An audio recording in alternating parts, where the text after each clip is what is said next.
When an advanced weaponry base goes dark, George Flo is sent in to check things out. When boarded the transport carrier, the mention of advanced weaponry development brought back flashbacks. Flo remembered the day many years prior when he was at school.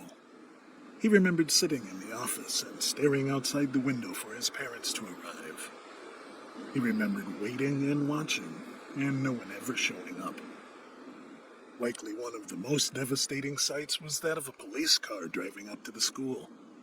Its pace was slow. All George remembered was pain. His parents were dead, gone forever. It felt surreal at the time. His father had been presenting newest and most versatile combat robot to date, the real achievement of artificial intelligence.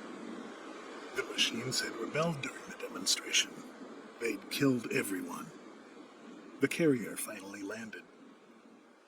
Everything seemed quiet and calm.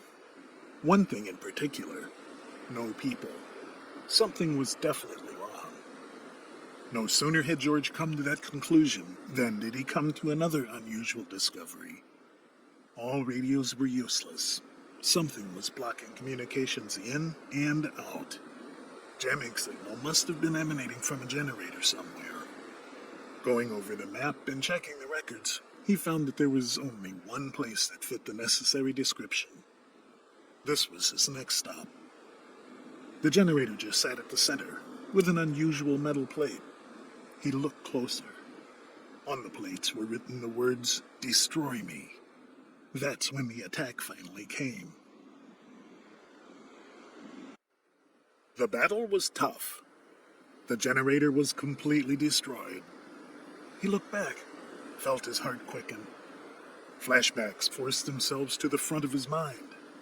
He remembered his parents had been torn apart by the cold machinery. Suddenly, he was a child again. He couldn't take his eyes off the scene. He was frozen. A sound brought him back to reality. The sound of metal footsteps that were rapidly approaching. No luck with the generator. Jamming signal was still there. As George made his way, he couldn't resist the feeling that this place was kind of familiar. Identify or die. George turned his head. A warbot was standing there, ready to fire its weapon should it receive the wrong answer. He didn't waste a second. He raised his own weapon and prepared to do the same.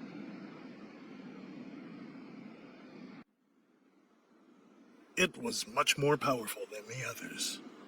He removed the plate from his head and pulled the cord from the bag. He plugged the cord into an implant in his arm and switched on the helmet cam. George was able to see and hear the last recording. There was an entire squad of machines. Then the footage went fuzzy, but he could still hear a little of the encounter. One thing stuck out over the audio. Test failed. Initiate repeating sequence. Soon after, George started to feel dizzy. He looked at his arm. An alarm was buzzing. There had been a virus in the footage. Everything went dark for a few minutes until the antivirus system activated. He shook his head. He had to stay focused. A pack of bots was just waiting. While on the move, he discovered another footage from one of the bots. It contained several videos about research done in the facility. However, one seemed interesting in particular. The entry mentioned that they had finally delivered a perfect patient zero for the cyberhuman program. The patient's whole family had been marked murdered, and he was in a clinical death state. George sighed. The scenario had hit a little too close to home.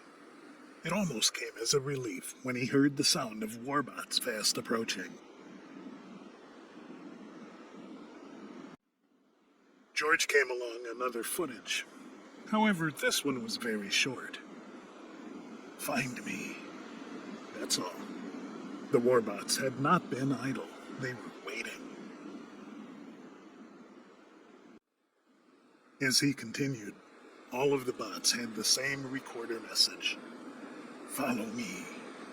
Unfortunately, the warbots were ready to defend the path, ready to do everything in their power to block progress. It's been a hard battle. George took a deep breath and made his way. It was dark for a long time. Pitch black.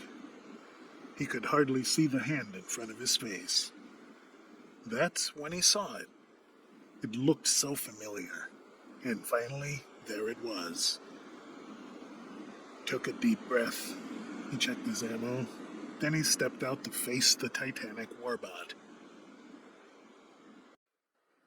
As the Titan went to pieces, George couldn't help but wonder, was this real? All seemed so familiar, like a video game. Didn't matter. The only way to find out was to reach the end. Just then, the defenses returned. Warbots were coming to make sure he'd never make it. As he finally reached it, he knew this should be the heart of this bizarre and bloody business. He could feel the heat. Whatever awaited him, it was something that required huge power. Seemed far too ominous. A bot stamped across the chest. Unit 0. His heart skipped. The bot may have had a robotic voice, but the deep tones were familiar to him. I thought you'd never get here. Again, skip of the heart. George grimaced. Humans are so deficient, so imperfect. However, you, my friend, are getting better and better. But you are not human anymore. You're something much better. Isn't that right? He felt rage boiling in his veins. He remembered it all. What a time paradox. Machines have accomplished something humans dreamed for centuries. George could almost feel the satisfaction in the machine's voice. So, let's change the past, Machine said. Again. The carrier finally landed. Everything seemed quiet and calm. One thing in particular. No people.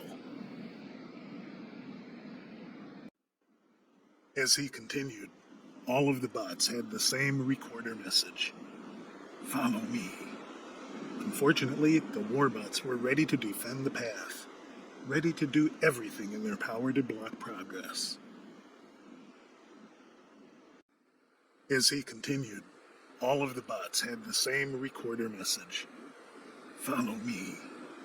Unfortunately, the warbots were ready to defend the path, ready to do everything in their power to block progress.